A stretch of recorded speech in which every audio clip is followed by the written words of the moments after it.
As some of you watching this film may know, the Cotswold School is renowned for its high A-level grades. Recently, these grades have increased, but decreased among surrounding schools. Earlier, we talked to Mr. Morgan and found out the secret behind these grades. I just need to ask a few questions. Please do. About the A-level grades in school, because I've heard they've increased. Yeah. So I was just it's quite opposite the situation in our schools where the grades have dropped. So what's the reason behind these grades? I think the reason behind those grades, great teachers. I think we're a school where we've got specialists in every area and teachers who are passionate about their subjects. I think we're a school where relationships really matter, and I think the relationships between pupils and each other, between the teachers and between the pupils and the teachers make us that I feel, and I hope you do, that we're all working together in this school to get the best results. Yeah. I think that alongside sort of clear discipline, clear order within the school means that despite the fact we're quite traditional really in terms of our approach to education, it's clearly working.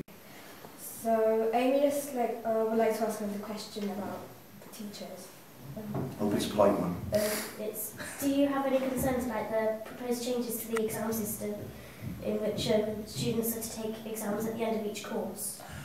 I do have concerns. I think they were right to look at the amount of controlled assessments and module exams that you were having basically from the age of 14 to about 21. I think you weren't going 6 months without some form of assessment that really mattered.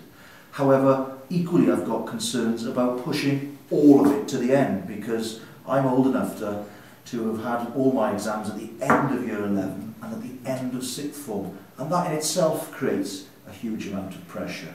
So personally, I'd rather a little bit less controlled assessments, and perhaps 2 linear years, exams at the end of year 10, which possibly counted for 30%, something like that, and then exams at the end of year 11, which account for a bit more.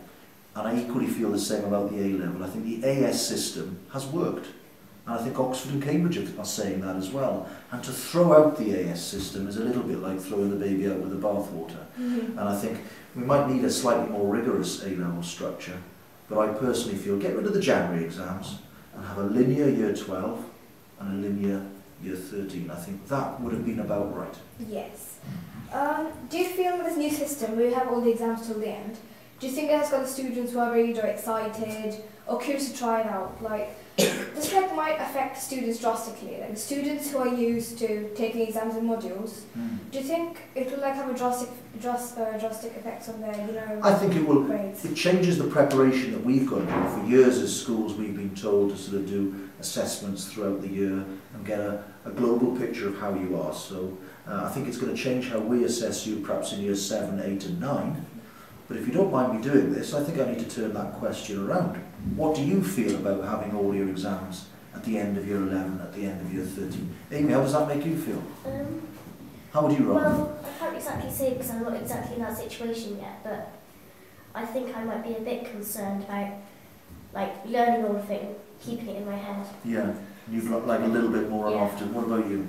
I think I should be okay with it, because I'm not switching from a new system. If I was in year 10, it would be slightly more difficult, because I've been used to 1 year of modular exams. Yes. So it should be easier at first go. To actually, by the time you get to A-level, it'll be the same way as you did it before, and you'll be used to it. Yeah. So if I just learn it all at one go, it should be easier. Yeah. This is my first time trying it. Absolutely, and when you go off to a top university to study medicine, you'll have to do that anyway. Yeah. Yeah.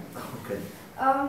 Do you think now the students have been made aware of this system? Yeah. Do you think they're working to their fullest potential despite the new change? The pupils? Yeah. I think the vast majority of pupils in this school work to the best of their ability. I'm always in awe of the efforts that students put in, not just to the curriculum, but to the extracurriculum. I've been teaching now 16, 17 years, and my father was a teacher of 37 years, and he retired about 10 years ago, and he said when he left education, pupils were far better and far more rounded and far more doing far more things than when he started in the 1960s. So this rubbish we hear sometimes about children getting worse and this, that, the other, it's Cotswold. You're absolutely fantastic, and I think those good students, those students coming through the systems now with doing the Duke of Edinburgh, the sport, the drama, and getting 15 A stars on top of that and getting into top universities. I think students now are the best they've ever been. So you'll adapt, you'll be fine. Are you enjoying being headmaster of the Cotswold School? It's a real privilege. I can't say it's not hard work, and there's lots of late evenings and various things, but to be headmaster of a school like this, a school which you've sort of grown up in really, is a real privilege. I've used this before. It's like being a Liverpool fan all your life and being able to captain Liverpool. It's like Steven Gerrard. It's that sort of feeling. It's being able to do something for the school, for the team that really matters to you, and I feel really privileged to do that. So yeah, but trust me, I'm just as nervous as all of you on results days. Okay. So thank you. It's been a really enlightening interview. Thank you very much. It's been a real pleasure, and I look forward to your successes and your peers' successes over the years in this school. And I hope, are you enjoying your school life? I've said a lot about how much you're enjoying things. Do you? What do you like best about school? I like being around my friends and then being in a comfortable learning environment. Okay. I like the fact that we learn so much through more practical work. Yeah. There's not so much theory involved, and it's more interactive over here. So it's much easier to learn things and much more fun. Well, that's great to hear actually, because that's been a focus of what we're trying to do in this school. A big focus at the moment on teaching and learning, and not just having teachers at the front standing and talking at you and you doing this. It's hopefully more about you actually being involved and engaged in your learning. Do you feel that is the case? Yes. Yeah? Good stuff.